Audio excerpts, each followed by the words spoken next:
منبر رسول پر رونق افروز بوقار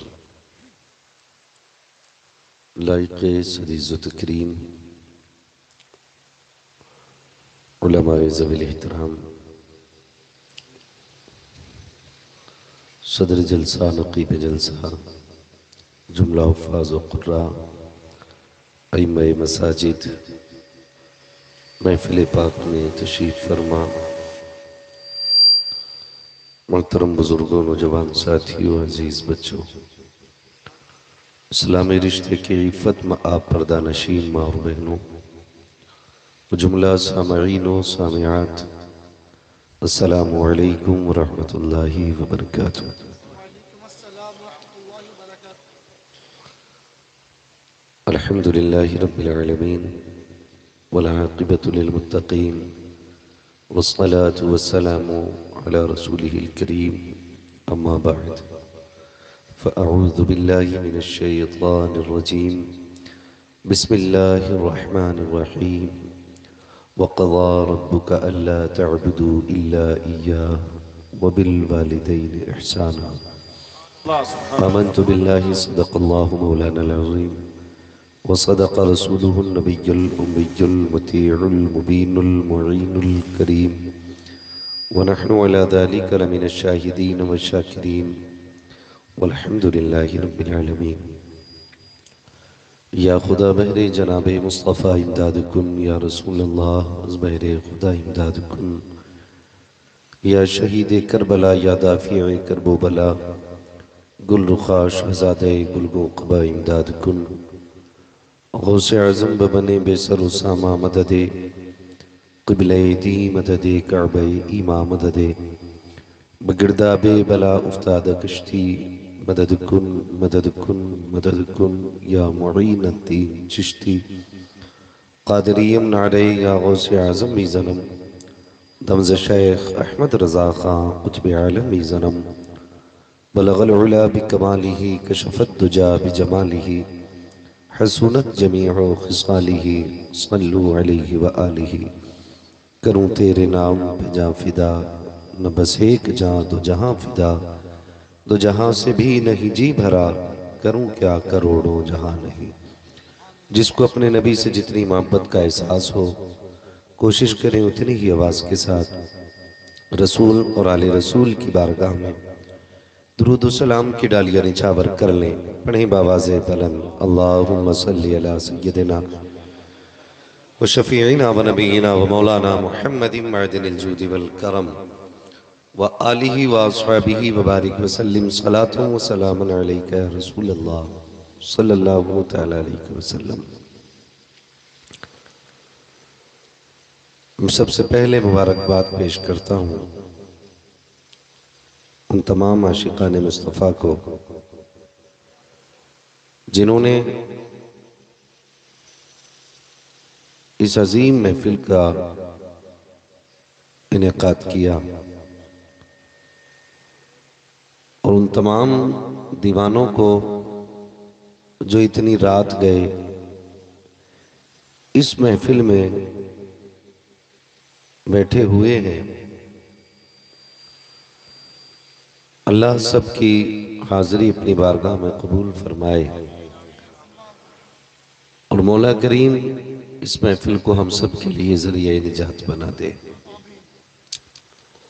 منبر رسول پر علماء اہل سنت کا نورانی قافلہ ہے۔ ہر شخص اپنی جگہ یوں سمجھیں کہ آفتاب و مہتاب کی حیثیت رکھتا ہے۔ سب کا نام یا کے بعد دیگرے لینا نہ تو اس کے لیے کافی ہے اور نہ ہی ضروری ہے۔ اللہ نے جس کے حصے میں جو ڈیوٹی رکھی ہے، یہ تمام علماء اپنے اپنے حصے کا کام بخوبی کر رہے ہیں۔ اللہ اس جماعت کی عمر میں بے پناہ برکتیں عطا فرمائے۔ آج چونکہ اس محفل کا عنوان عظمت والدین ہے، میں کوشش کروں گا کہ اپنے موضوع کے ساتھ انصاف کر سکوں۔ آپ سے میری اتنی گزارش ہے کہ جتنی دیر بیٹھیں محبت کے ساتھ بیٹھیں۔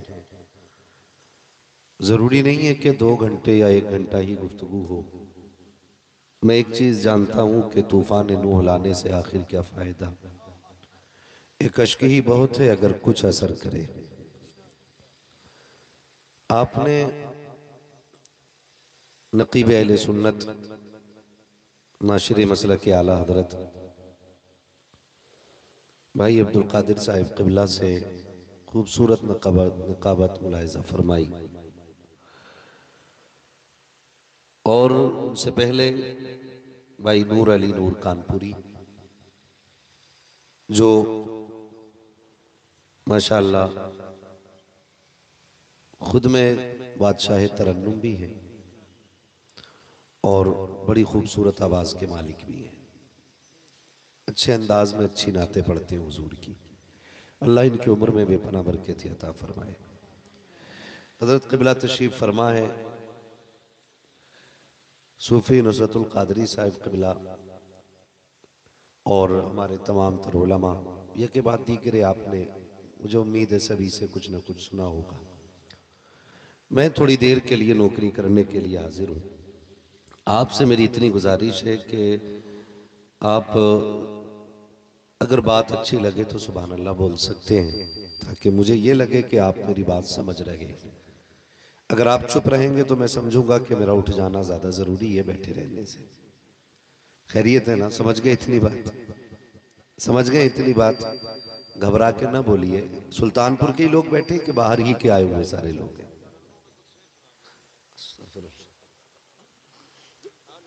ہاں تو میں نور بھائی کو کھڑا کر دوں گا اپنی جگہ پہ۔ ہزاروں سال نرگس اپنی بے نوری پہ روتی ہے۔ دیکھیے عبدالقادر بھائی، اپنے پاس سارا پرانا مال ہے، مگر یاد رکھیے میں کبھی بھی میں نے کچھ چیزیں بدلی نہیں۔ لوگ سوچتے ہوں گے کہ اسے یاد نہیں ہے، کہ یاد کرتا نہیں ہے، یا بدلتا کیوں نہیں ہے۔ وجہ صرف اتنی ہے کہ میرا جو اصول ہے نا، کچھ چیزیں میری ایسی ہیں کہ جو میرا وظیفہ بن گئی ہیں، کیا کہنا، یہ سمجھ نہیں پائے لوگ، ٹھیک ہے نا؟ تو یہ عبدالقادر بھائی کچھ چیزیں ایسی ہیں کہ جو میرا وظیفہ ہے، اور میں نے ان کی برکتیں دیکھی ہیں، تو میں نے نہ آج تک ابتدا کی شاعری بدلی ہے، نہ دعائی یا جملے بدلے۔ پتہ نہیں اللہ نے کون سی ایسی چیز ہے جو اس میں سے قبول کر رکھی ہے، اور جس کی وجہ سے مجھے اس لائق رکھا ہے کہ ابھی تک میں ممبر پہ بیٹھا ہوں۔ سبحان اللہ، سبحان اللہ۔ ٹھیک ہے نا؟ تو میں ایک شعر اکثر کہتا ہوں کہ ہزاروں سال نرگس اپنی بے نوری پہ روتی ہے، بڑی مشکل سے ہوتا ہے چمن میں دیدہ ور پیدا۔ آج آپ کو بخوبی معلوم ہے کہ حاجی ایوب صاحب اور ان کی اہلیہ حج بیت اللہ کی غرض سے روانہ ہونے والے ہیں، زیارت حرمین شریفین کے لیے وہ سفر کا آغاز کریں گے۔ اسی خوشی میں اس محفل کو سجایا۔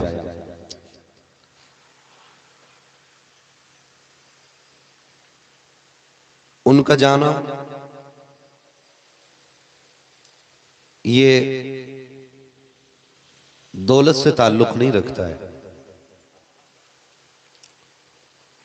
ان کا جانا یہ ہوشیاری اور ذہنیت سے تعلق نہیں رکھتا ہے، ان کے جانے کا تعلق اس بات سے ہے کہ جسے چاہا در پہ بلا لیا، جسے چاہا در پہ بلا لیا، جسے چاہا اپنا بنا لیا۔ یہ بڑے کرم کے ہیں فیصلے، یہ بڑے نصیب کی بات ہے۔ مدینہ شریف وہی لوگ جاتے ہیں جنہیں حضور بلاتے ہیں، یہ سب ان کی مرضی سے فیصلے ہوا کرتے ہیں۔ یہ الگ بات ہے کہ کچھ مدینہ شریف کی حاضری کو اصل مقصد سمجھتے ہیں، اور کچھ لوگ مدینہ شریف کی حاضری کو بے مقصد سفر مانتے ہیں۔ جو اس سفر کو بے مقصد سمجھتے ہیں اور اسے ہوشیاری کہتے ہیں، تو ان کے منہ پہ ایک کرارا تھپڑ یہ ہے کہ لوٹ کر آ گیا مکے سے مدینہ نہ گیا، لوٹ کر آ گیا مکے سے مدینہ نہ گیا، جاتا بھی کیسے جب آقا نے بلایا ہی نہیں۔ اور جن کا مقصد ہی حضور کے شہر کی حاضری ہو، جب وہ جاتے ہیں تو یوں کہتے ہیں کہ کعبے کا نام تک نہ لیا طیبہ ہی کہا، کعبے کا نام تک نہ لیا طیبہ ہی کہا، پوچھا تھا ہم سے جس نے کہ نہضت کدھر کی ہے، مانگیں گے مانگے جائیں گے منہ مانگی پائیں گے، سرکار میں نہ لاہ نہ حاجت اگر کی ہے، منگتوں کا ہاتھ اٹھتے ہی داتا کی دین تھی، دوری قبول و عرض میں بس ہاتھ بھر کی ہے۔ تو جانے والے جاتے ہیں، کچھ اس لیے جاتے ہیں، مجبوری لے جاتی ہے، اور کچھ جاتے ہی اس غرض سے ہیں کہ انہیں حضور کے شہر جانا ہے۔ اللہ کبھی یہ زندگی میں دن نصیب فرمائے تو یہی تمنا لے کے جانا کہ ہمیں حضور کے شہر جانا ہے، کبھی بھی اللہ لے کے جائے تو حضور کے شہر کی حاضری کی تمنا لے کر کے جانا۔ اگر ان کے شہر میں جا کے موت آ گئی تو میرا امام کہتا ہے طیبہ میں مر کے ٹھنڈ چلے جاؤ آنکھیں بند، اللہ اللہ سیدھی سڑک یہ شہر شفاعت نگر کی ہے۔ اگر ان کے شہر میں کوئی مر جائے تو تیرے دامن کرم میں جسے نیند آ گئی ہے، جو فنا نہ ہوگی ایسی اسے زندگی ملی ہے، پھر اس کی زندگی یوں ہو جاتی ہے۔ میرے محبوب فرماتے ہیں لوگوں ممکن ہو سکے تو میرے مدینے میں آ کے مرنا، حضور فرماتے ہیں اگر ہو سکے تو میرے مدینے میں آ کے مرنا۔ آقا اگر نہ مر سکے تو آواز آتی ہے اگر مدینے میں نہ مر سکو تو مدینے میں مرنے کی تمنا لے کے مر جانا۔ میرے مدینے میں مرنے کی تمنا لے کے مر جانا، کیا ملے گا؟ حضور فرماتے ہیں کہ جو میرے مدینے میں انتقال کر کے دفن ہوگا وہ قیامت میں میرے ساتھ اٹھایا جائے گا۔ آقا اگر مدینے میں نہ مر سکے اور مدینے کی تمنا لے کے مر گئے تو فرمایا کہ تم دفن ہندوستان میں ہوگے، اٹھائے مدینے کے قبرستان سے جاؤ گے۔ یہ حضور کے شہر کی موت لے کر کے مر جانے کی تمنا کی برکتیں ہیں۔ اگر ان کے شہر میں مرنے کی تمنا لے کے کوئی مر جائے تو اللہ نے اتنی برکتیں رکھی ہیں کہ دفن کہیں بھی ہوگا اٹھایا مدینہ شریف میں جائے گا۔ دعائیں مانگا کرو اللہ سے، اللہ ہمیں حضور کا شہر دکھا دے، ورنہ جس نے لندن دیکھا، فرانس دیکھا، یورپ دیکھا، خوبصورت وادیاں دیکھی اور حضور کا شہر نہیں دیکھا تو اس نے کچھ بھی نہیں دیکھا۔ اور وہ اولاد بڑی خوش نصیب ہوتی ہے کہ جس کی محنت کے نتیجے میں ماں باپ حضور کے شہر کی حاضری میسر کر لیتے ہیں۔ وہ اولاد بڑی خوش نصیب ہے۔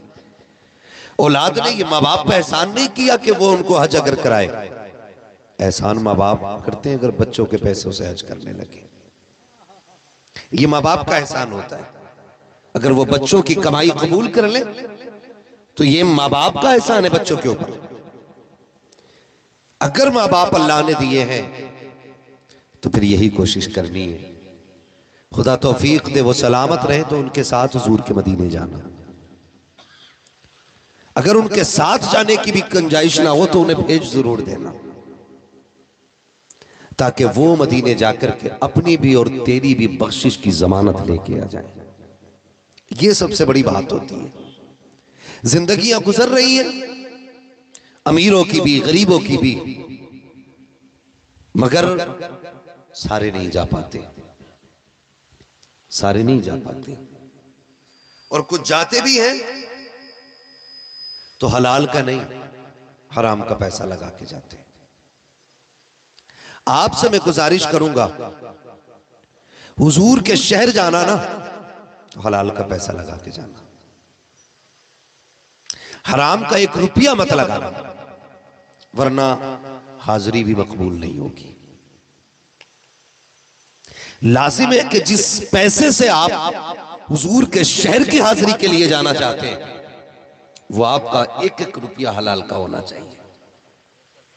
کئی بار ایسا ہوتا ہے حضرت کہ لوگ جاتے تو ہیں لیکن کبھی زمین غریب کی مار لی، کبھی یتیم کا حق مارا، کبھی بیاض لیا، کبھی سود لیا.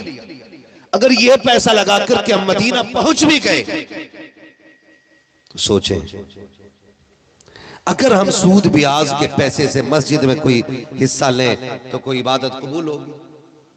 بولیں، بول سکتے ہیں تو بولیں. نہیں ہے نا. اللہ طیب و یحب الطیب، اللہ پاک ہے اور پاکی چیزیں پسند فرماتا ہے. تو پہلا کام یہ ہونا چاہیے کہ اگر حضور کے شہر جانا ہو تو حلال کما کے جانا ہے. کہیں انشاءاللہ. بول سکتے تو بولیں انشاءاللہ، اور اگر نہیں بول سکتے تو آپ پیچھے چلے جائیں، جو بول سکتے ہیں انہیں آگے جگہ دے دیں. ٹھیک ہے نا؟ پہلا کام یہ کرنا ہے کہ حلال کمائی اکٹھا کریں گے انشاءاللہ. سارے وعدہ کریں انشاءاللہ. دوسرا کام یہ کرنا ہے کہ کسی کا دل توڑ کے حضور کے شہر نہیں جانا ہے. یہ بھی ہوتا ہے. میں آپ کو بتا دوں، ماں کے حوالے سے شعر پڑھے جائے، باپ کے حوالے سے شعر پڑھے جائے، نور بھائی پڑھے، قوم اچھل جاتی ہے. مسئلہ یہی نہیں ہے کہ خالی ماں کے قدموں کے نیچے جنت ہے. تم نہیں جانتے ہو کسی یتیم کے لہجے کی دعائیں بھی جنت سے کم نہیں ہوتی ہیں. کسی غریب کی مسکراہٹ بھی جنت کے جھونکوں سے کم نہیں ہوتی. صرف اپنوں کی تعریف میں کہے گئے جانے والے جملے، کوئی میری تعریف کرے، میں بڑا کلیجہ ٹھنڈا کر کے بیٹھتا ہوں، جی میں بہت بڑا ہوں، میری باتیں ہو رہی ہیں، اوقات کیا ہے میری، یہ ناز یہ انداز ہمارے نہیں ہوتے. جھولی میں اگر ٹکڑے تمہارے نہیں ہوتے، ملتی نہ اگر بھیک حضور آپ کے در کی، اس شان سے منگتوں کے گزارے نہیں ہوتے. ہم اپنی تعریف پہ پھٹ جاتے ہیں. یقین کرو، خدا کی قسم کھا کے کہتا ہوں، یتیم کی دعائیں بھی جنت کی بشارت سے کم نہیں ہوتی ہیں. ہم نا کسی کو پانی پلا کے سوچتے ہیں، یار ابھی اس نے تو مجھ سے کہا ہی نہیں کہ اللہ تجھے جنت دے. کسی کو روٹی کھلا کے سوچتے نہیں ابھی تو اس سے کچھ دعائیہ جملے ہی نہیں ملے.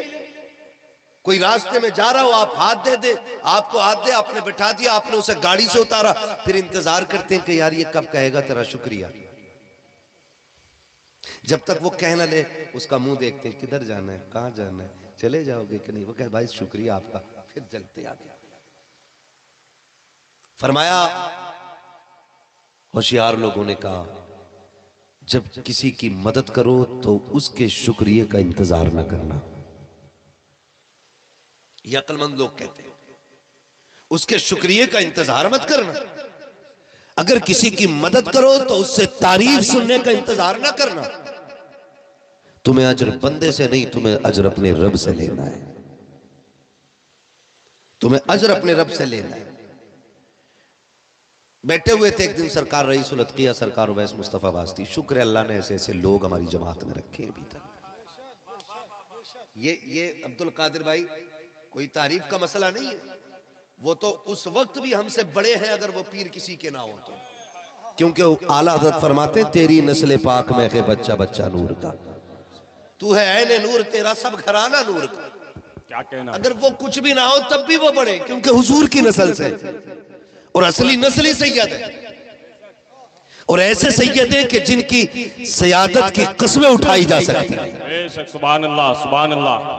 ہاں، اور ایسا گھرانہ ہندوستان میں ہے دعائیں قبول نہ ہوتی ہو، ان کے گھر کی ان کی نسل کا واسطہ دے کے دعا مانگو، ہاتھ نیچے آنے سے پہلے اللہ دعائیں قبول فرما لے. سبحان اللہ سبحان اللہ. مجھے مطلب نہیں پڑا انہیں کون مانتا ہے کوئی نہیں مانتا. خاک سے نہ مانے، خاک سے نہ مانے. اللہ کا شکر ہے جو دامن تھامے گا وہ فائدہ حاصل کرے گا. کوئی مسئلہ نہیں، کوئی مسئلہ نہیں. یہ حقیقت بات ہے. بیٹھے ہوئے تھے ایسے لوگ اللہ نے ہماری جماعت میں بھی رکھے. بیٹھے ہوئے میں پوچھ بیٹھا، بات نکل آئی کہ حضرت دعا کا کب پتہ چلتا اور بد دعا کا کب پتہ چلتا. لوگ کہتے ہیں یار مجھے تو آج تک کسی نے بد دعا ہی نہیں دی. قسم کھاتے کہ میں قسم کھا سکتا ہوں آج تک مجھے کسی نے بد دعا ہی نہیں دی. تو ہم نے کہا حضور یہ کیسے پتہ چلے گا کسی نے دعا کر دی کہ بد دعا. بڑی بات کہی. بڑے باپ کے بچے بھی بڑے ہوتے ہیں. یہ الگ بات ہے خاموش کھڑے رہتے ہیں، پھر بھی جو لوگ بڑے ہیں وہ بڑے رہتے ہیں۔ ایسے اسلاف سے ملتا ہے ہمارا شجرہ جن کے قدموں میں کئی تاج پڑے رہتے ہیں۔ ان سے پوچھا نا حضور دعا کا کب پتہ چلے گا؟ فرمایا اگر تیرے کسی عمل سے کوئی مسکرا دیا تو سمجھ لو دعا ہو گئی ہے، اور اگر تیرے عمل سے کوئی دکھ سے رو دیا، زبان نہ بھی ہلی تو سمجھ لینا بد دعا ہو گئی ہے۔ یہ خیال رکھیے گا، یہ خیال رکھیے گا کہ کوئی تمہارے عمل کی بنیاد پہ تمہاری تکلیف دینے سے، تمہارے کسی جملے سے، تمہارے کسی عمل سے کسی کی آنکھ میں آنسو نہ آ جائے۔ اگر آنسو آ گیا نا تو مصلی نہ بھی بچھے سمجھ لینا مار پڑنی شروع ہونے والی ہے۔ مولا کائنات مولا علی رضی اللہ تعالیٰ آپ فرماتے ہیں اپنے عاشقوں میں بیٹھے ہیں، فرمایا سنو طاقتور سے بھلے نہ ڈرنا لیکن کمزور سے ہمیشہ ڈرتے رہنا۔ کہا تھا علی طاقتور سے ڈرنا سمجھ میں آتا، کمزور سے کیوں ڈرے؟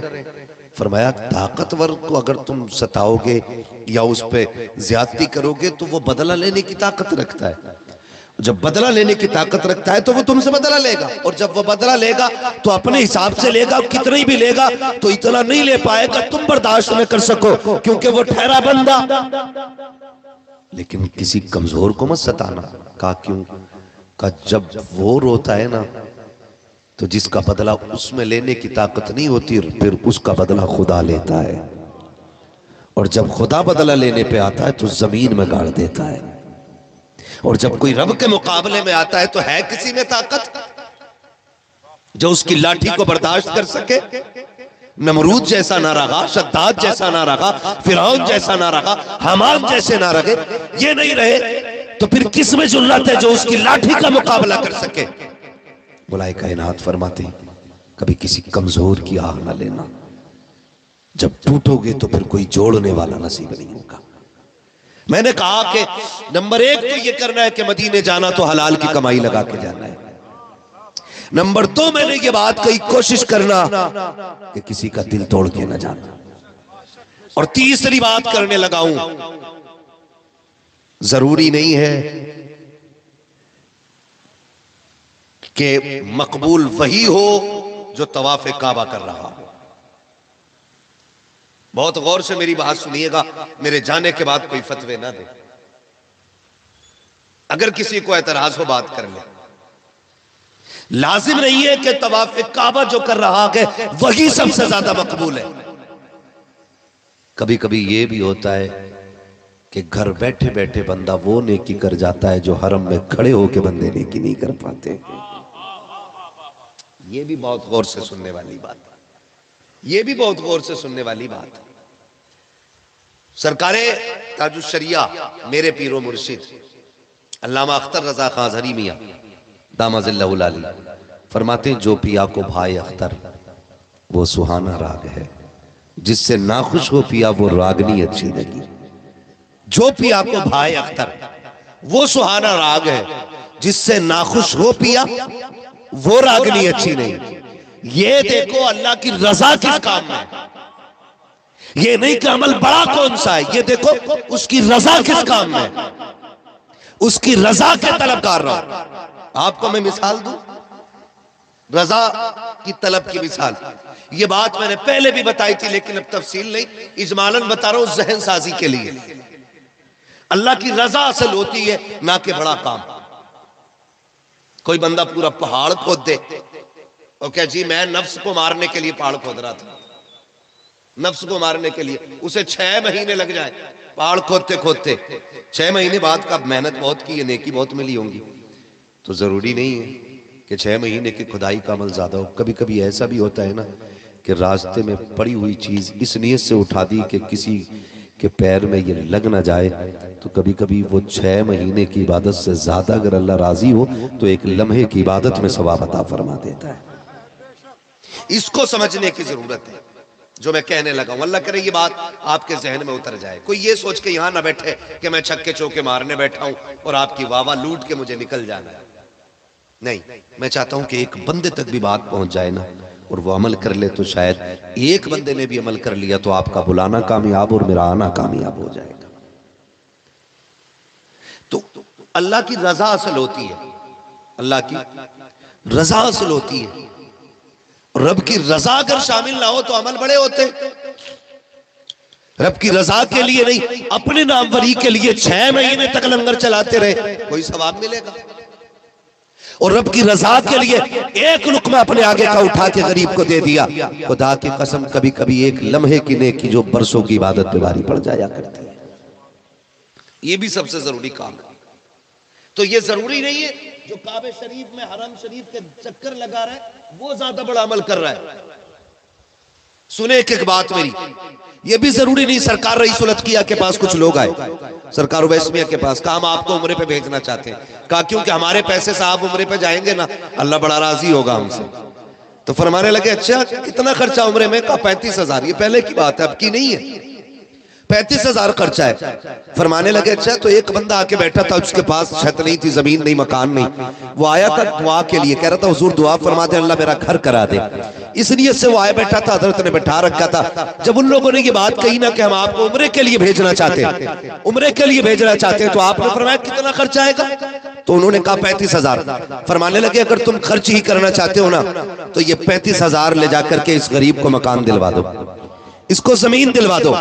سرکار رئیس الاتقیاء نے اتنا کہا، وہ چاہنے والے مریدین تھے اور لے کے چلے گئے، اس کی زمین کا انتظام کرا دیا. وہ چھپر میں تھا لیکن اپنے مکان میں رہنے لگا. کچھ دن کے بعد جب آیا تو سرکار رئیس الاتقیاء سرکار اویس مصطفیٰ فرماتے کہ جب پہلے آیا تھا تو ایسا لگ رہا تھا کہ کتنی مصیبتوں کا پہاڑ اس کے اوپر ہے، کتنی پریشانی میں آیا ہے. اور کہا جب دوسری بار آیا تو ایسا لگ رہا تھا جیسے کتنا سکون اس کو مل گیا ہے. کہا پہلے آیا تو روتا ہوا آیا تھا، جب مکان اپنا زمین اپنی ہو گئی تو مسکراتے ہوئے آیا. کہتے میں نے ان لوگوں سے کہا بتاؤ تم مجھے عمرے کے لیے بھیجتے، میں وہاں عمرہ کرتا. گارنٹی تھی کہ اویس مصطفیٰ کی صحیح صفا مروہ کی اور یہ طواف اور میزاب رحمت. کہا کیا یہ گارنٹی تھی کہ ان کی بارگاہ میں میرا عمل مقبول ہوتا؟ کہنے لگے سنو شاید میرا طواف میری زیارت رد کر دی جاتی، لیکن اس غریب کے لبوں پہ جو مسکراہٹ آئی ہے نا یقیناً یہ بتا رہی ہے کہ اللہ تمہارے عمل سے راضی ہو گیا. یہ بھی سب سے بڑی بات ہے. کوشش یہ کریں کہ کسی کا دل نہ دکھے، کسی کا دل نہ ٹوٹے. میں کروں آپ سے بات، حج فرض ہے ہر اس شخص پہ جو استطاعت رکھنے لگے. یہ تو قرآن کہتا ہے. حج کب فرض ہوتا ہے؟ اس شخص پہ فرض ہے کہ جس کے لیے حج کرنے کی استطاعت ہو جائے، اس پہ حج فرض ہو جاتا ہے. مگر جو فیشن بھی ہم نے بنا رکھے نا گھوما گھامی، کبھی کبھی تکلیف بھی ہوتی کچھ چیزوں سے. اللہ ہمیں اس طرح کے فیشن سے بچائے. اور مالک کسی کو اس وقت تک موت نہ دے جب تک حضور کے شہر کی حاضری نصیب نہ ہو جائے. بے شک سبحان اللہ. آمین کہہ سکتے ہیں آپ لوگ، اس پہ کوئی ٹیکس نہیں پڑتا ہے. ہاں اللہ ہم سب کو حضور کے شہر کی حاضری نصیب فرما دے. اللہ ہم سب کو حضور کا مدینہ دکھائے. آمین. تو میں عرض کر رہا ہوں کہ کبھی کبھی لمحوں کی نیکیاں برسوں کی عبادت پہ غالب آ جاتی ہیں. آج بیٹھے ہوئے تھے حضور سید فیضان میاں صاحب قبلہ عرف چچو میاں. بات چلنے لگی عمل کے بنیاد پہ. تو ہماری عادت ہے کہ جب حضور کے بچے بولتے ہیں نا تو پھر ان کو سنا جاتا ہے. حضور کے بیٹے جب بھی بولیں پھر انہیں سنا جاتا ہے، اور ان کے سننے میں اللہ بڑی برکتیں رکھتا ہے. اپنا وقت ایسے لوگوں کو دینا چاہیے، ایسے لوگوں کو وقت دینا چاہیے. بات چلنے لگی عمل کی. کہا تھا ایسی بات نکل آئی کہ جو لوگ مدینہ شریف گئے، عمرے کے لیے گئے، کہا کہ کچھ بھی نہیں تو 1 کونٹل کھانا برباد ہوا ہے. کتنا 1 کنٹل بولو کتنا؟ 1 کونٹل کھانا. میں نے کہا تب تو یہ بربادی کہیں جہنم میں نہ لے جائے. کہنے لگے کیوں؟ میں نے کہا وجہ یہ ہے اگر حضور نے قیامت میں اتنا پوچھ لیا میرے شہر میں آ کے اسی میں لیٹنے والوں، میرے شہر میں آ کر کے بہترین مشروبات سے زندگی کا لطف اٹھانے والوں، تم 1 لاکھ کا کھانا ایک ایک کونٹل کھانا کچڑے میں پھینکتے تھے، جبکہ فلسطین میں میرے چاہنے والے ایک ایک دانے کے لیے پریشان تھے۔ مجھے تمہاری حاضری تو اچھی نہیں لگی، تو کہیں ایسا نہ ہو کہ یہ حاضری وبال جان نہ بن جائے۔ اللہ اس چیز کا ڈر بھی ستایا۔ بات ہونے لگی تو میں نے کہا سرکار مجھے ایک بات یاد آئی اور میں بات رکھنا چاہتا ہوں۔ کبھی کبھی یہ ضروری نہیں ہے حاضری ہی اصل ہو، حاضری بھی اصل ہو۔ صوفی صاحب قبلہ تاریخ میں بہت بڑا نام ایک آتا ہے، نام حضرت عبداللہ ابن مبارک کا ہے، محدث ہے، حضور کی حدیث بیان کرتے ہیں۔ اور یہی واقعہ ایک اور بزرگ ہے، نام آپ کا ہے ربی بن سلیمان، ان کی طرف بھی یہ واقعہ منسوب ہے۔ ربی بن سلیمان حج کے ارادے سے گھر سے نکلے۔ جب حج کے ارادے سے نکلے، لوگ آئے، مبارکبادیاں دیں اور دروازے سے نکلے، بستی کے باہر تک چھوڑنے کے لیے آئے۔ سنیں، اللہ کرے یہ حوصلہ ہمارے اندر پیدا ہو۔ بستی کے باہر تک لوگ چھوڑنے کے لیے آئے۔ مبارک ہو حضور کے شہر جا رہے ہو، مبارک ہو حضور کے شہر جا رہے ہو۔ یہ قافلہ مدینہ شریف کے لیے روانہ ہوا۔ چلتے چلتے راستے میں قیام کیا قافلے نے، ضرورتوں کے سامان اپنے اپنے تھے۔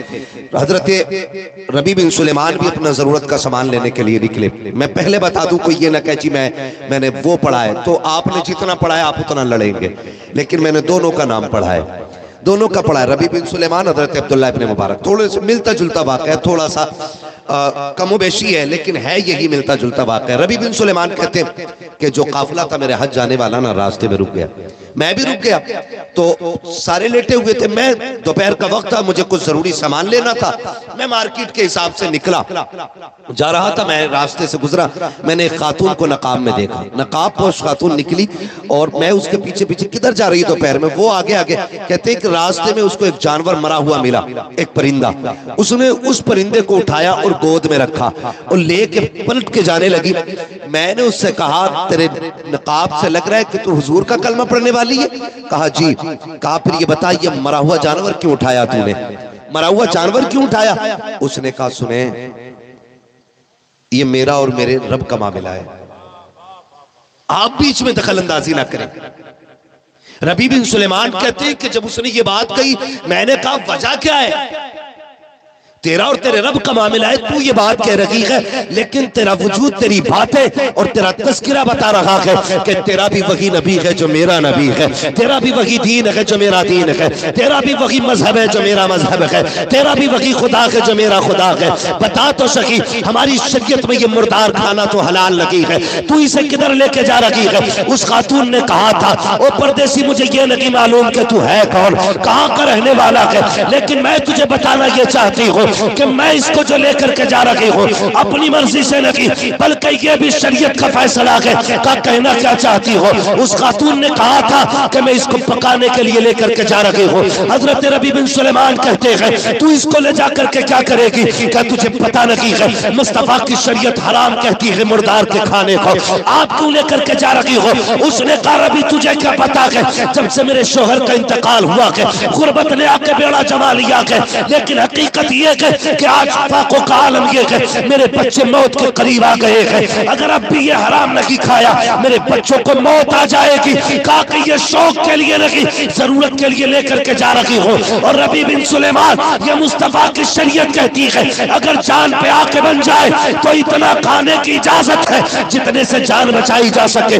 ربی بن سلیمان یہ کہہ کے پلٹنے لگے، آپ نے کہا بتا تو صحیح تو ہے کون، کہاں کا رہنے والا ہے، جا کدھر رکھا کے؟ حضرت ربی بن سلیمان کہتے ہیں میرے منہ سے جملہ نکل گیا، میں نے کہا میں مدینے جا رہا ہوں۔ کہا میں نے اتنا کہا تھا، اس خاتون کی آنکھ میں آنسو آ گئے، ہچکی بھر کے اس نے پردے کی آڑ سے کہا تھا او جانے والے جب مدینے پہنچے ہمارے نانا سے ہمارا سلام کہہ دینا، اللہ اکبر جیسی لفظ سنا ہے ہمارے نانا سے سلام کہہ دینا۔ ربی بن سلیمان کہتے ہیں میرے پیر کانپنے لگ جاتے ہیں، میں سمجھ گیا یہ کوئی سیدہ کی ذات ہے۔ کہتے بتاؤ تو صحیح کس سے تعلق ہے؟ کس خاندان سے ہو، کس گھرانے سے ہو؟ کہ اس عورت نے کہا تھا کہ میں حضور کے گھرانے سے تعلق رکھتی ہوں۔ ربیع بن سلیمان کہتے ہیں میں کانپتے پیروں سے اپنے خیمے میں آیا، میں نے سواری بیچی، میں نے سارا سامان بیچنے کے بعد میں نے سارے پیسے کو اکٹھا کیا اور سیدہ کی چوکھٹ پہ جا کر کے میں نے پیش کر دیا، یہ لیجئے میری طرف سے تحفہ قبول ہو۔ کہتے ہیں کہ اس کو دے کر کے میں اپنے خیمے میں آ گیا۔ جب قافلہ جانے لگا لوگوں نے مجھ سے کہا ربیع بن سلیمان تم نہیں چلو گے کیا؟ کہتے میں پھر جاتا تو کیسے جاتا، جتنا بھی سامان تھا میں سارا سیدہ کو دے چکا تھا، بس میں نے کھڑے ہو کر کے حاجیوں کو الوداعی سلام کیا ہے اور حضور کے شہر کو دیکھ کر کے رو دیا تھا۔ ربیع بن سلیمان کہتے ہیں ایک روایت یہ بھی ہے کہ آپ گھر چلے گئے تھے، میں پھر آپ سے کہہ رہا ہوں، بتا رہا ہوں، روایتیں مختلف ہوتی ہیں۔ اب ذرا سوچے، کہتے ہیں کہ میں اس ڈر سے واپس نہیں آیا کہ لوگ مذاق بنائیں گے، کس احترام سے لوگوں نے استقبال کیا تھا، لوگ کیا کہیں گے۔ کہتے ہیں 2.5 مہینے جب تک لوگ حج کر کے واپس آئے میں اسی مقام پر ٹھہرا رہا، لیکن جب خبر ملی کہ قافلہ آنے والا ہے میں خیمے سے باہر نکلا تاکہ حاجیوں کا استقبال کروں۔ کہتے میں باہر آیا اور آنے کے بعد میں نے سینے سے حاجی کو لگایا، میں نے کہا تجھے حج کا جانا کو مبارک ہو۔ اس نے کہا ربیع تجھے بھی حج مبارک ہو۔ کہتے میں دوسرے حاجی کے پاس گیا، اس سے میں نے کہا تجھے حج مبارک ہو، اس نے بھی مجھے سینے سے لگا کے کہا تجھے حج بیت اللہ مبارک ہو۔ کہتے میں پریشان ہو گیا، میں کہنے لگا یار مجھے مبارکباد کیوں دے رہے ہو؟ کہتے کیا تو نے ہمارے ساتھ صفا مروہ کی صحیح نہیں کی تھی؟ دوسرا کہتا کیا تو نے میرے ساتھ زمزم نہیں پیا تھا؟ تیسرا کہتا یار کیا ہو گیا ہے؟ کیا تجھے یاد نہیں ہے کہ میزاب رحمت کے نیچے ہم دونوں ساتھ کھڑے تھے؟ چوتھا کہتا ہے کیا تجھے یاد نہیں ہے کہ ہم نے پتھر ساتھ مارے تھے؟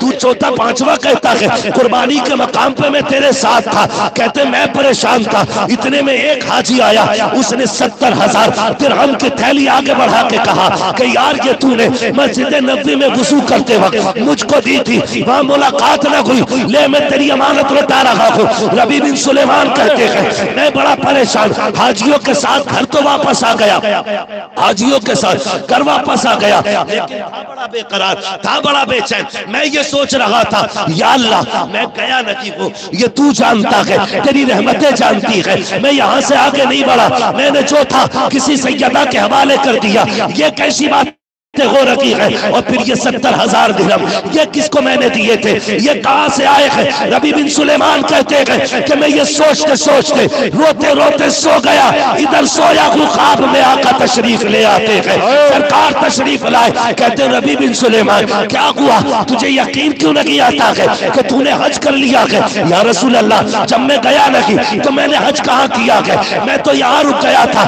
آقا کریم فرماتے سن، جو تو نے اپنے حج کا سامان بیچ کر کے میری بیٹی کی ضرورت میں لگایا تھا، اللہ کو تیرا عمل اتنا پسند آیا، اتنا پسند آیا کہ تیری شکل کا فرشتہ اللہ نے پیدا کیا اور اس کی ڈیوٹی لگائی ہے کہ قیامت تک وہ تیرے نام کا حج کرتا رہے گا، اللہ ہر سال تجھے حج کا ثواب عطا کرتا رہے گا۔ اور آقا یہ 70,000 درہم کہتے سن یہ میں نے تجھے دیے تھے، تو نے میری بیٹی کی مدد کی تھی، میں نے مدینے سے تیری مدد کا انتظام فرما دیا۔ نعرے تکبیر، نعرے رسالت، زیارت حرمین شریفین، عظمت والدین کانفرنس۔ توجہ ہے سارے لوگوں کی؟ فرماتے پھر حضور نے کہا یقین کیوں نہیں کرتا؟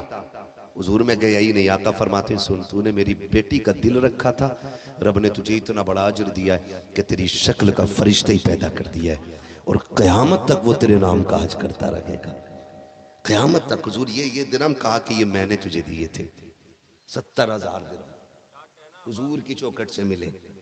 وہ کہا تھا نہ کسی نے بے دام ہی بک جائیے بازار نبی میں، اس شان کے سودوں میں خسارے نہیں ہوتے، اس شان کے سودوں میں خسارے نہیں ہوتے۔ ہاں تو بھائی کبھی کبھی ایسا ہوتا ہے نا کہ نہ جا کے بھی اللہ نہ گھر بیٹھے بیٹھے حج بیت اللہ جیسی نیکی کا ثواب عطا فرما دیتا ہے، نیکی کا۔ وہ شاداب پیکر بھائی نے ایک شعر پڑھا تھا، حج کی دولت جسے مل نہ پائے، جائے جائے وہ گھر اپنے جائے، ماں کے تلوے کو وہ چوم لے جو حجر اسود کو چوما نہیں ہے۔ اللہ نے یہ نیکی گھر میں بیٹھے بیٹھے بھی رکھی ہے۔ ساروئی کا تو معاملہ نہیں ہوتا نا اتنا 4 لاکھ 5 لاکھ لگا کے حضور کا شہر دیکھ لیں، حج بیت اللہ کی زیارت کریں، یہ سارے لوگوں کا تو مقدر نہیں ہو پاتا نا۔ فرمایا پھر اس نیکی سے محروم کیوں رہو، گھر بیٹھے بیٹھے ماں باپ کی زیارت کرتے رہو، اللہ ہر نظر کے بدلے میں حج مقبول کا ثواب عطا فرما دیا کرتا ہے۔ ٹھیک ہے نا؟ خدا آپ کو سلامت رکھے۔ کوشش یہ کریں گے انشاءاللہ کہ ہمارا ٹارگیٹ جو ہے نا وہ بڑا عمل نہیں، رب کی رضا ہونی چاہیے، رب کی رضا ہونی چاہیے۔ کبھی کبھی لوگ حج کر کے آ جاتے ہو جیسے گئے تھے ویسے ہی لوٹ آتے ہے نا، تو ایسا بھی ہوتا ہے، لیکن کبھی بغیر جائے بھی اللہ حج کی نیکی بڑا ثواب عطا فرماتا، نیکی جیسا۔ لیکن آپ سے گزارش اور کروں، نوجوان بزرگ میرے سامنے بیٹھے، خدا توفیق دینا۔ کئی بار ایسا ہوتا ہے بوڑھے ماں باپ پریشان گھر پہ ہوتے ہیں، اور بیٹے عمرے کے چکر کاٹ رہا ہوتا، عمرہ کر رہا ہے دعا کرنا میں روزے کے سامنے ہوں، دعا کرنا میں کعبے کے سامنے ہوں، دعا کرنا میں اس ٹائم زمزم پی رہا ہوں۔ کیوں بھائی، زہر تھوڑی پی رہا ہے، دعا کرنا جی دیکھو زمزم میں جی دعا کرنا، کیا تماشا بنا رکھا ہے؟ یہ بتائیے بھئی، بیٹھے ہو آپ وہاں پہ، اس سے برکت والی جگہ کون سی ہوگی؟ خالی ویڈیو بنا کے یہ بتانا مقصد ہے کہ جی آج میں زمزم پی رہا تھا، آج میں فلاں جگہ تھا، یہ دکھانا مقصد خالی۔ دعا کرنا جی صفا مروہ پہ، مر جائے گا کیا؟ آیا تو دوڑ، تماشا بنا رکھا ہے۔ بھائی کوئی بھی کام کرے اللہ کی رضا کے لیے کرے، اللہ کی رضا کے لیے کرے، نیکی صرف یہ سوچ کے کریں میں رب کو راضی کرنا ہے، تب اللہ دیکھیں آپ کو کتنا اجر عطا کرتا ہے، کتنا اجر عطا کرتا ہے۔ گھر میں ماں باپ ہونا تو خدمت کرنا۔ بندے عمرہ کرنے نکل جاتے ہیں اور ابا کو دوا دلانے کے لیے 250 روپے دینے تیار نہیں ہوتے۔ صحیح کہہ رہا ہوں، 250 روپے اپنے باپ کو نہیں دے گا علاج کے لیے، 75,000 لگا کے کہتا جی شکر ہے اس سال کا 3را عمرہ۔ میں کہتا ہوں 75 کا 25 ہی ماں باپ پہ لگا کے راضی کر لے، شاید پورے عمرے میں تو اللہ کو اتنا راضی نہ کر سکے جتنا ماں باپ کے 2 جملے تمہیں رب کی بارگاہ تک قریب کر سکتے ہیں۔ یہ میری بات یاد رکھنا، اپنے ماں باپ کی خدمت کیا کرو، انہیں راضی کرنے کی کوشش کیا کرو، اور اگر وہ ناراض ہے نا تو 1 نہیں 7 حج بھی اللہ منہ پہ مار دیتا ہے۔ عبد الرحمن بن شیران بہت بڑا نام ہے، عبد الرحمن بن شیران، یہ وہ بندہ ہے جس نے 7 حج کیے تھے،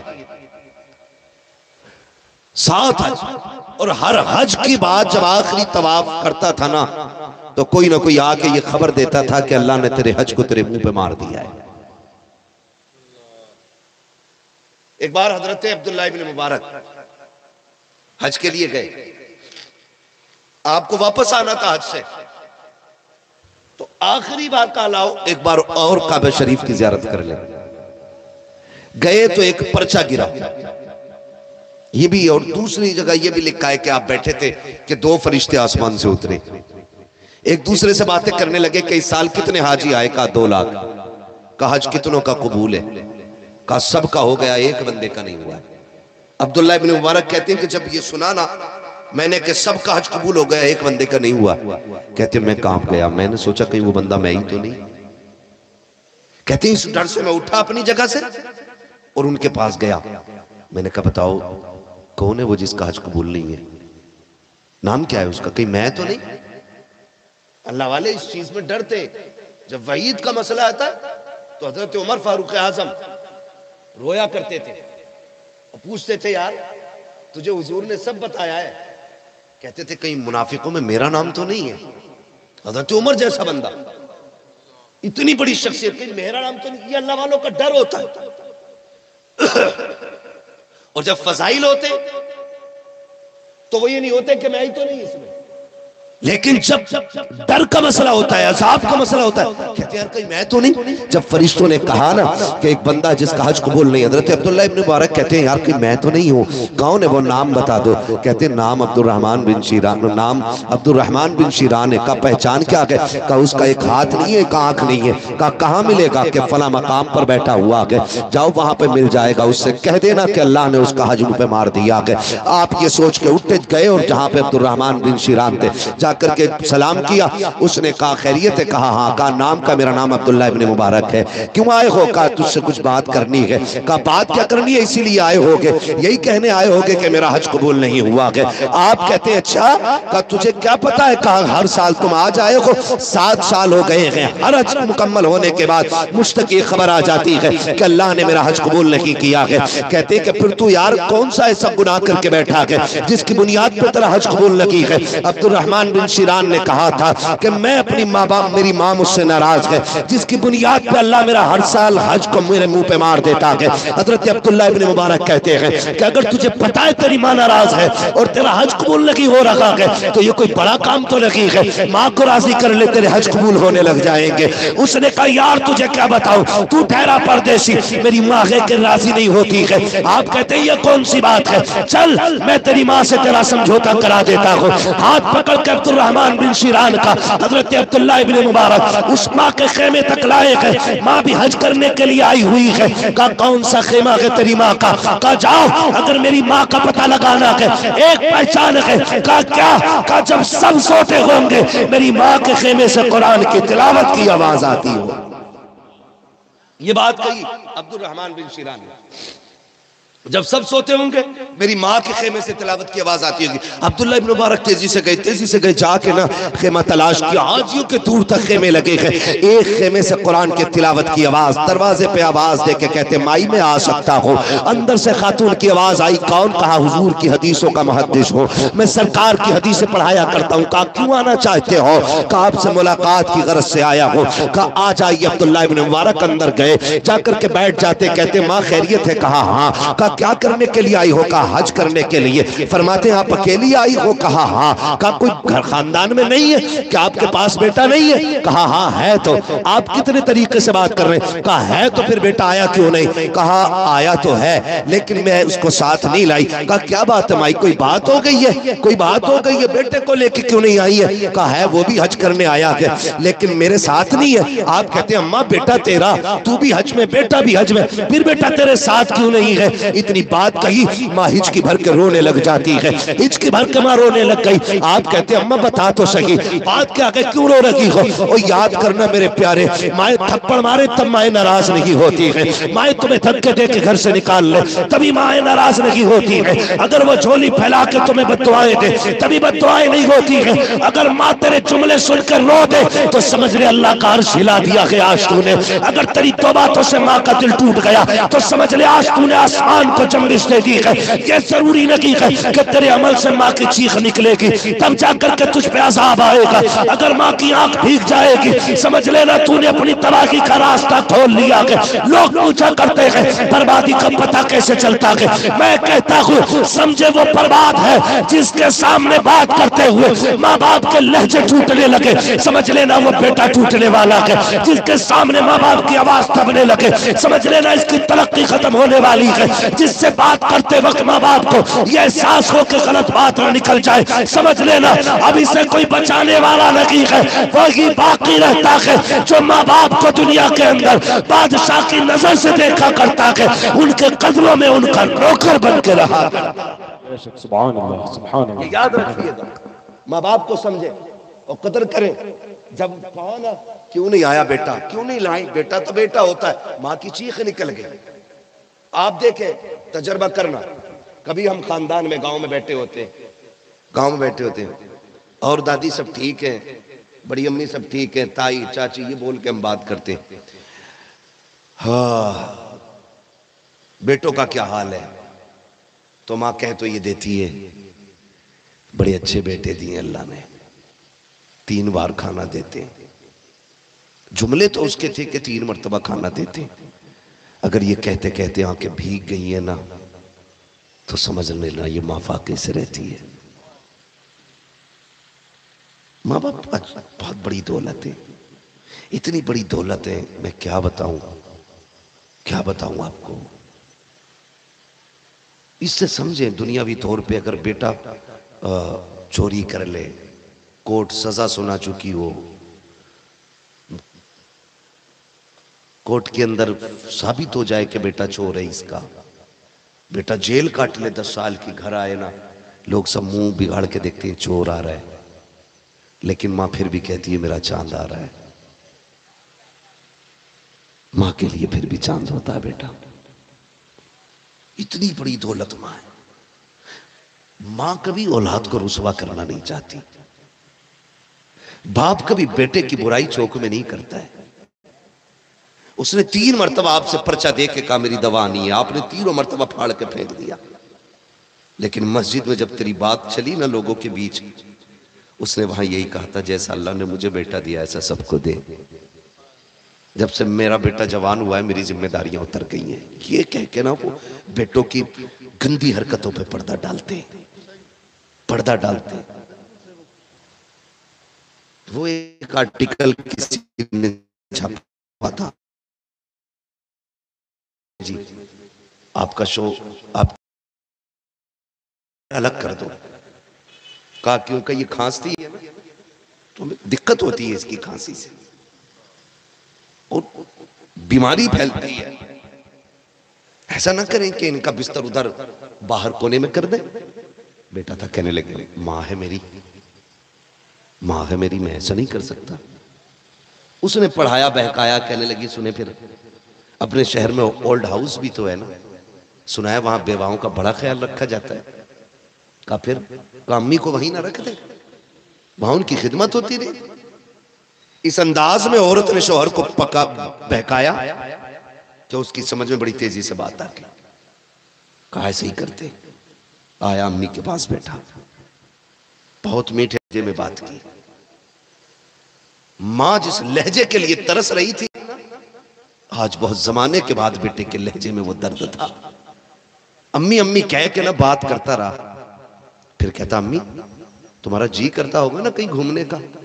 تو ایسا لگ رہا تھا جیسے آج اس نے ماں کے من کی بات کہتی ہو، من کے بات کہتی ہو۔ اس نے کہا بیٹے بڑا دل کرتا ہے، کئی سال ہو گئے میں نے بازار نہیں دیکھا ہے، یہی بستر پہ رہتی ہوں، یہاں سے وہاں تک وہاں سے وہاں تک، امی آج لے چلو گھمانے کے لیے؟ ماں تھی خوشی سے اچھل گئی، چل بیٹے لے چل۔ ماں کو کیا معلوم تھا وہ کیا رہے، ماں بڑی سیدھی ہوتی ہے۔ دنیا کہے نا اس نے قتل کیا ہو، بیٹا کہتے امی میں نے قتل نہیں کیا۔ دنیا کی کوئی طاقت پھر ماں سے یہ کہلوا نہیں سکتی کہ اس کا بیٹا قاتل ہے۔ اتنا بھروسہ ماں اپنے بیٹے پہ کرتی ہے، اتنا بھروسہ ماں اپنے بیٹے پہ کرتی ہے۔ آج ہمیں ماں پہ بھروسہ نہیں ہے۔ بیوی کہہ دیتی ہے تمہاری ماں نے نا آج گالی دی تھی مجھے، ماں کہتی ہے قسم کھاتی ہوں میں نے گالی دی ہو تو ہم بیوی کی مان لیتے ہیں، ماں کی نہیں مانتے، جبکہ ماں بچپن میں ہماری مان لیتی تھی، کائنات کی نہیں مانتی تھی۔ آج اسی کو ہم جھوٹا ٹھہرا دیتے، آج ہم اسی کو جھٹلاتے، کہا نہیں کہا ہوگا تو ہے ہی ایسے،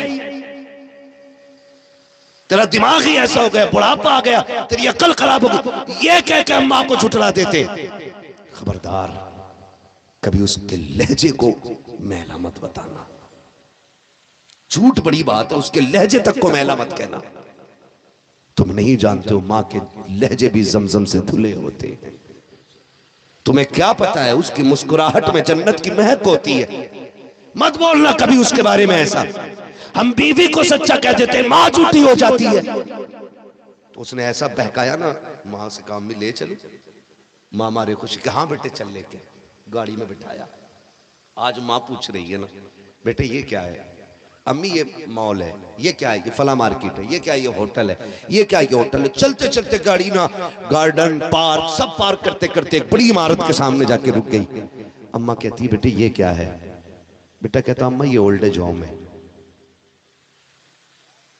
ماں نے کہا بیٹے یہاں کیا ہوتا ہے؟ اس نے کہا امی یہاں بڑے بوڑھے لوگ رہتے ہیں جن کا کوئی نہیں ہوتا نا، لوگ ان کو یہاں رکھتے ہیں۔ ماں کہتی میں بھی نہیں سمجھی۔ میرا بیٹا کہتا امی اتریں ذرا، میں نے سوچا میرا بیٹا مجھے اندر گھمائے گا، دکھائے گا عمارت کیسی ہے۔ ماں اتر گئی، وہ لے کے ماں کو نا سیڑھی پہ بیٹھ گیا اولڈ ایج ہوم کی.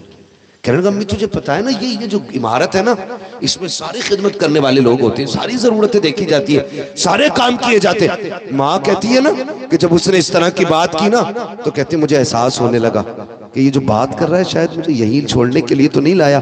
کہتے بھی یہ احساس گزرا ہی تھا, اتنے میں میری طرف دیکھ کے کہنے لگا امی آج کے بعد تمہیں یہیں رہنا ہے. کہا جیسی اس نے اتنا کہا نا تو جیسے میری بجلیاں گر گئی وہ دل پہ. امی آج کے بعد یہی رہنا. کہا میرا کلیجہ پھٹنا چاہتا تھا لیکن میں نے خود کو سنبھالا. کہنے لگا امی ضرورت ہوگی میں آتا رہوں گا. اللہ اکبر. جب اتنی بات کہی نا تو کہتی کہ میں اپنی جگہ پہ بیٹھی رہی اور میرا بیٹا مجھے دیکھ کے کہنے لگا امی میں جاؤں تو ماں ہوتی ہے. کہتی میرا جی چاہتا تھا کہ میں گریبان پکڑ کے پوچھوں کہ میرے دودھ کا حق یہی ادا ہوگا کہ تو مجھے یہاں لاوارثوں کی طرح چھوڑ کے جائے. میں چاہتی تھی کہ میں اس سے پوچھوں کہ میں جو تیرے لیے رات بھر جاگتی رہی اس کا صلہ یہ ہے کہ تو مجھے یہاں چھوڑ کے جائے. جو میں نے تیرے لیے قربانیاں دی ہے تو نے کہا امی سر میں درد ہے, ساری رات تیرا سر میں نے گود میں رکھ کے دبایا تھا, اس کا صلہ یہ ہے کہ تو مجھے اولڈ ایج ہوم میں چھوڑ کے جائے. میں نے رات بھر جاگ کر کے جو تیری خدمت کی تھی یہ اس کا بدلہ دے رہا ہے. ماں چاہتی تھی یہ پوچھو لیکن جانتے ہو ماں کہتی ہے میں نے صبر کے پتھر کو اپنے کلیجے پہ رکھا, بیٹے سے ایک بار بھی نہیں کہا تو کیا کہہ رہا ہے. میرا بیٹا مجھے چھوڑ کے چلا گیا.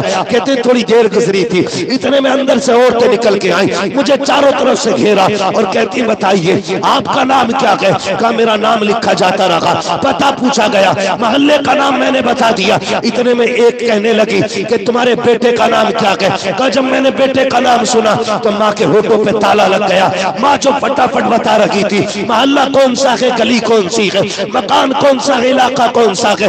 جب بیٹے کا نام آیا تو ماں کی زبان پہ تالا لگ گیا. بار بار پوچھا گیا کہ بیٹے کا نام تو بتا دے تاکہ پتہ چلے تیرا خیال کون رکھے گا. ماں نے نام نہیں لیا. جب بہت دیر اصرار کرتے ہوئے ہو گئی اتنے میں کسی نے کہا چھوڑو جی اس کا بیٹا اسے چھوڑ کے چلا گیا ہے, اس لیے یہ بیٹے سے ناراض ہو گئی ہے, بیٹے کا نام نہیں لینا چاہتی.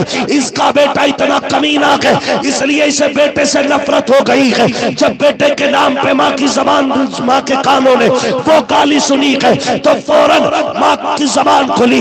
اس نے کہا خبردار میرے بیٹے کو کمینہ نہ کہنا, میرے بیٹے کو بدبخت نہ کہنا. وہ میرا بیٹا ہے, میں ماں ہوں. جو وہ کر رہا ہے یہ اس کا کردار ہے, جو میں کر رہی ہوں یہ میرا کردار ہے. کہا میں اس کا نام نہیں لینا چاہتی. کہا کیوں تجھے نفرت ہے. کہا نہیں اس لیے نام نہیں لے رہی ہوں کہیں میرے نام لینے سے میرے بیٹے کی بدنامی نہ ہو جائے. شہر میں 4 لوگ میرے بیٹے کی عزت کرتے ہیں, اگر میں نے نام لے دیا لوگ اس کی عزت کرنا بند کر دیں گے. تو میں کہنا یہ چاہتا ہوں مائیں خود مر جاتی ہے لیکن بیٹوں کے نام پہ کبھی آنچ نہیں آنے دیا. سبحان اللہ سبحان اللہ. یہ مائیں ہوتی ہیں, یہ مائیں ہوتی ہیں. ضروری نہیں ہے کہ ماں کہہ رہی ہے نہیں بیٹے 6 ٹائم روٹی دے رہے تو دے ہی رہے. میں نے خود صاف بات کہہ دیا. اگر یہ کہتے کہتے ماں کا لہجہ ٹوٹنے لگے نا تو سمجھ لینا ماں بھوکی سو رہی ہے, ماں بھوکی سو رہی ہے. اور ایک سیدھی سی بات ہے, جس نے جیون دیا, زندگی دی, جس نے سوارا, ایک ایک پلک ایک ایک بال ہمارا ماں نے سوارا ہے. یہ 6 فٹ 7 فٹ کا قد نہیں, ایک ایک بال ہمارا ہماری ماں نے سوارا ہے, ماں نے سوارا ہے. خدا را احسان مانے. ربی بن سلیمان اور عبد الرحمن بن شران کی امی رونے لگی. عبداللہ ابن مبارک کہتے ہیں روئی کیوں ہے. کہنے لگے کہ میں اپنے بیٹے سے ناراض ہوں. تو کہا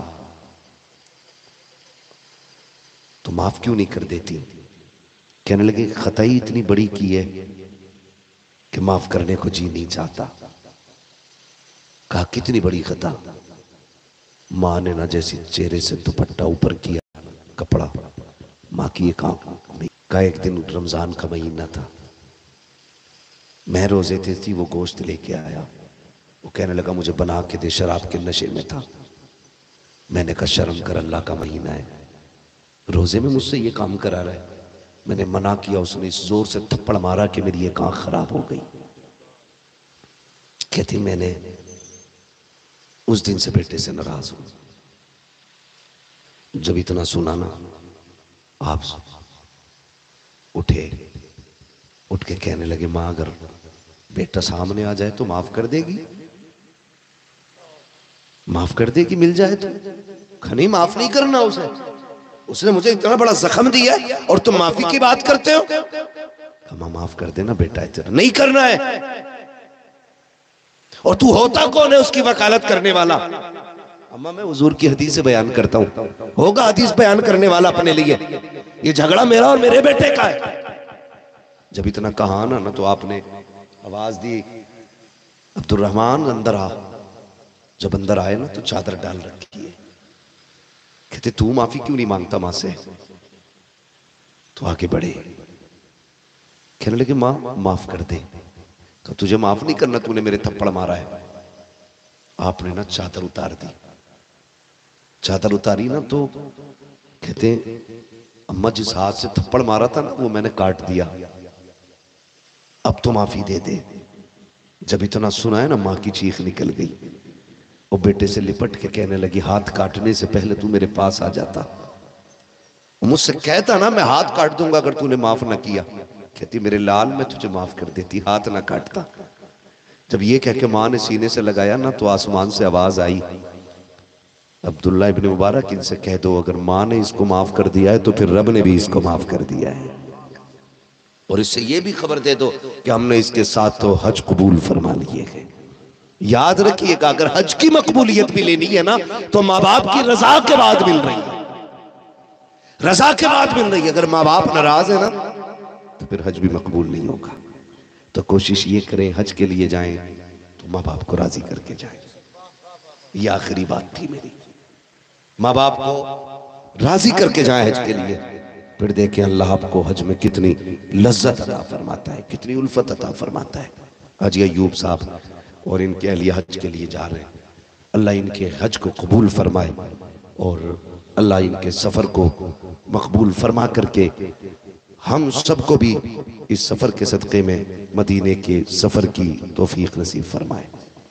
ٹھیک ہے نا؟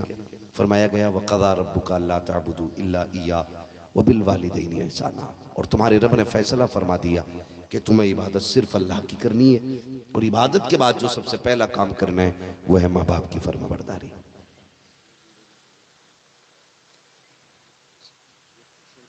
ہے توجہ بھائی؟ قرآن کہتا ہے کہ تمہیں سب سے پہلے اللہ کی عبادت کرنی ہے، اور عبادت کے بعد جو سب سے اہم کام ہے وہ ماں باپ کی فرما برداری ہے۔ کیا ہے؟ ماں باپ کی اتنی زور سے بولو کہ میرے کانوں تک آواز آ جائے، ماں باپ کی فرما برداری۔ آپریٹر صاحب آپ کا ساؤنڈ اچھا ہے لیکن سمجھ میں نہیں آیا، جب میں تیز ہو رہا ہوں تو یہ کیوں بیٹھ جا رہا ہے؟ ماں باپ کی فرما برداری ہے، یہ سب سے زیادہ ضروری ہے۔ جو لوگ امیر بننا چاہتے ہیں، عزت سے جینا چاہتے ہیں اور جنت میں جانا چاہتے ہیں، وہ ماں باپ کو راضی رکھا کریں۔ عزت سے جینا، امیر بننا، جنت میں جانا، یہ چاہت رکھنے والے ماں باپ کو راضی رکھا کریں، اللہ تینوں ہی کام میں آسانی فرما دے گا۔ فرمایا گیا ماں باپ کے نافرمان دنیا ہی میں سزا پاتے اور آخرت میں بھی ان کا حصہ ہے سزا میں۔ ٹھیک ہے نا؟ اللہ ہمیں ماں باپ کا فرما بردار بناتے اور اللہ سفر ایسا عطا کرے کہ ماں باپ کے ساتھ ہم حضور کے شہر جائیں۔ آمین کہہ دو بھائی۔ اللہ ہمیں حضور کے شہر کی حاضری نصیب فرمائے۔ ہمارے عبد القادر بھائی، ہاں بھائی نے کہا حضور کو شجرہ پڑھ لیا جائے، لیکن تقریر تو میں نے کر لی جیسے تیسے آپ کو دیکھ کے، لیکن شجرہ نہیں پڑھ پاؤں گا، اس کے لیے آپ کو سبحان اللہ بولنا پڑے گا۔ بولے سبحان اللہ، اور زور سے بولو سبحان اللہ۔ دیکھو ہم ایک بات بتائیں، ہماری تھکن جو ہے نا، مرغ مسلم، قورمے بریانی، ان چیزوں سے نہیں اترتی ہے۔ محفل اچھی مل جائے، سبحان اللہ لوگ دل سے کہہ دیں نا تو پھر تھکن اتر جایا کرتی ہے۔ اس سبحان اللہ کے صدقے جاؤں، کہیں آپ کی اس صدا کو سن کے میں سلطان پور میں ہی نہ سو جاؤں جا کے۔ جس آہستہ سے آپ سبحان اللہ کریں، زور سے بولو سبحان اللہ۔ ایسے نہیں جتنا کھایا ہے نا رب کے خزانوں سے نا، اس کا تھوڑا سا حق ادا کرنا ہے۔ زور سے بولو سبحان اللہ۔ جو اپنے آپ کو اتنا بڑا منتری سمجھ رہا ہو کہ سبحان اللہ کہنا اس کی شان کو چھوٹا کر دے گا، وہ محفل سے نکل لے۔ یہاں وہ بیٹھے جو یہ سمجھتا ہے کہ رب کی تسبیح بیان کرنے سے قد گھٹتے نہیں قد بڑے ہو جاتے ہیں. اب بولے ذرا سبحان اللہ اور زور سے سبحان اللہ. کسی کو ٹینشن ہو رہی ہو یہ پیسے لے کے چلے جاؤ. ہاں لے جاؤ بھائیو پھر سبحان اللہ کہہ رہے. کئی بار لوگ جلسے میں یہی دیکھتے ہیں مولوی پر پیسہ کتنا آ رہا ہے. ہاں بخار سے اتنا بیمار نہیں ہوتا جتنا اس سے ہو جاتا. لے بھئی ایک گھنٹے میں بندے نے 10 لوگوں کی مزدوری لے لی. یہ حساب لگا کہ جو بیٹھا وہ اللہ اسے صبر دے اور نہ ہو تو اللہ اس پیسے کی شکل میں اسے اجر دے, یہی لے جائے. لیکن سکھ میں بیٹھے یہاں دکھ میں کوئی نہ بیٹھے. ٹھیک ہے نا. تو اب جتنے لوگ سکھ میں بیٹھے بولے ذرا سبحان اللہ. میں نے کہا تھا تھکن اترنی چاہیے چڑھنی نہیں چاہیے. ڈرائیور سونے لگے گاڑی کدھر جاتی.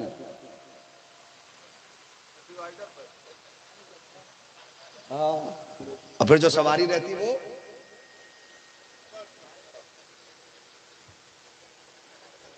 سمجھ بہت سمجھدار لوگ پتا ہوتا اشارے بھی کر لیتا تکلیف. ادھر جانا ہے پھر ان کو سواری کو پھر گھر نہیں جاتی ادھر جاتی. سمجھ گئے آپ لوگ. تو آپ اتنی زور سے سبحان اللہ نہ کہیں کہ میں سونے لگ جاؤں. جب میرا ہاتھ کا اشارہ ہو نا. ہاں بات ہے آج کتنے اچھے لوگ ملے. کھانا کھا کے آئے تھے کہ نہیں آئے تھے کھانا کھا کے. دوبارہ بھوک تو نہیں لگ گئی. لگ بھی سکتی ہے 2 بج گئے 2:15 2:30 کے قریب سوئی آ گئی ہے. لگ بھی جاتی ہے بھائی. سحری کا وقت ہو گیا. یہاں تو ابھی افطاری نہیں کری ہے. ہم بول رہے ہیں پھر آپ بھی بول رہے ہیں ذرا سبحان اللہ. کیا بات ہے. اب کھلی نا آواز دیکھو. یا اللہ جو سب سے زیادہ زور سے تیری تسبیح بیان کرے اسے آج کی رات کے صدقے حضور کا مدینہ نصیب فرما دے. جو اس اور زیادہ زور سے تیری تسبیح بیان کرے اسی سال اسے ماں باپ کے ساتھ رمضان میں مدینے کا حج سفر نصیب فرما دے. ساری نکل گئی آواز. ابھی کم ہے. آخری دعا ہے. یہ بزرگ لوگ آمین کہیں گے. ٹھیک ہے نا. اگر ہو گئی قبول تو کام پکا.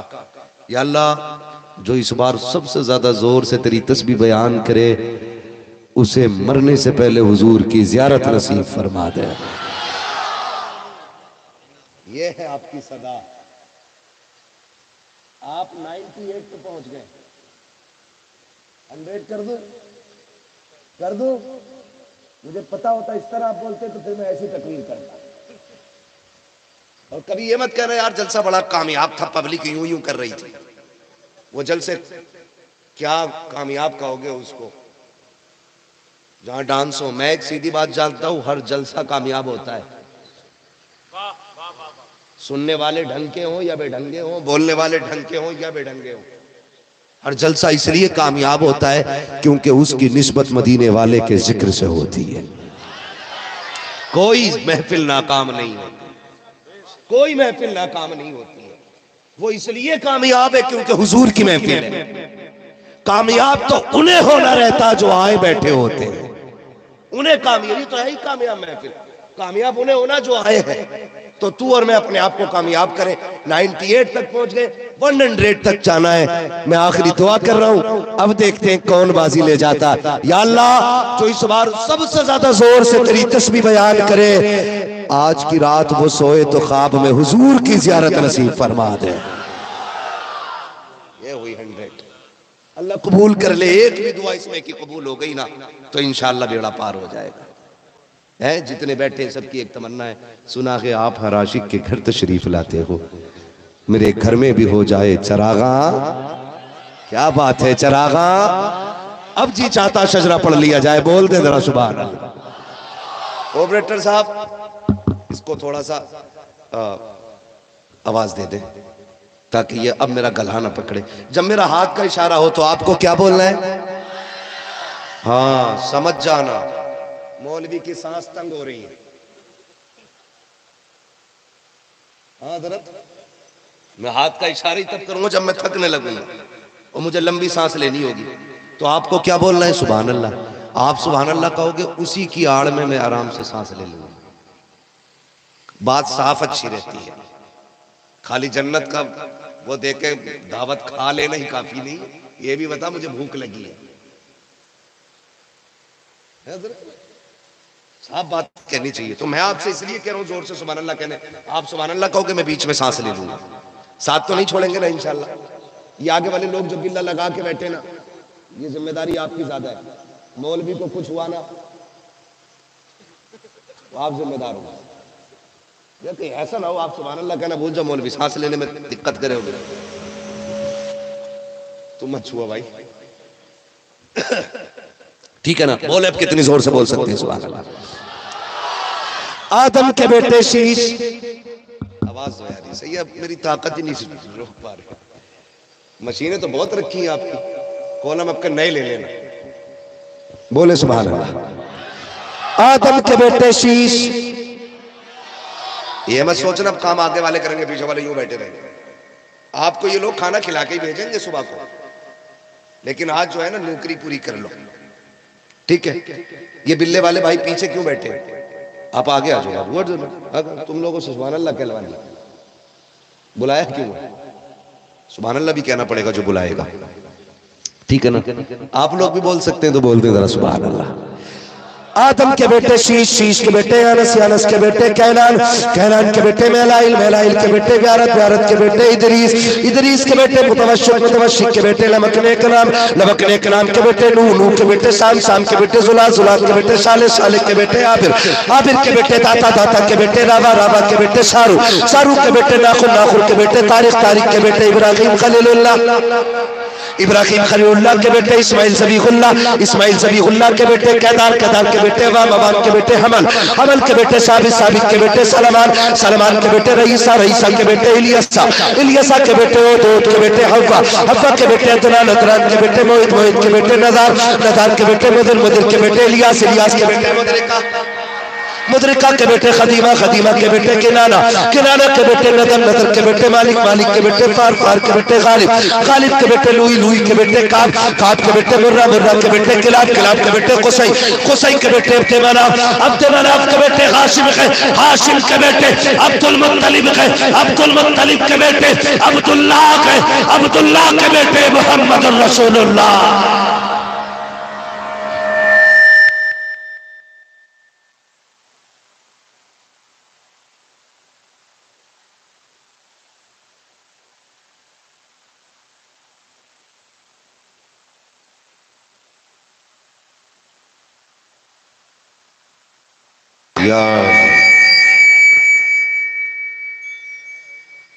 بس جو ہوئے اغلا تم کو معاف فرمائے رب کائنات. زندگی نے دیا ساتھ, پھر ہوگی ملاقات. چمن رہا پھول کھلیں گے, زندگی رہی پھر ملیں گے. مسافر ہیں ہم بھی, مسافر ہو تم بھی, کسی موڑ پر پھر ملاقات ہوگی. فقیران آئے صدا کر چلے, صدا خوش رہو یہ دعا کر چلے. سارے لوگ کلمہ شریف پڑھ لیجئے. لا الہ الا اللہ محمد رسول اللہ, استغفر اللہ ربی من کل ذنب واتوب الیہ, وما علینا الا البلاغ. السلام علیکم ورحمۃ اللہ وبرکاتہ.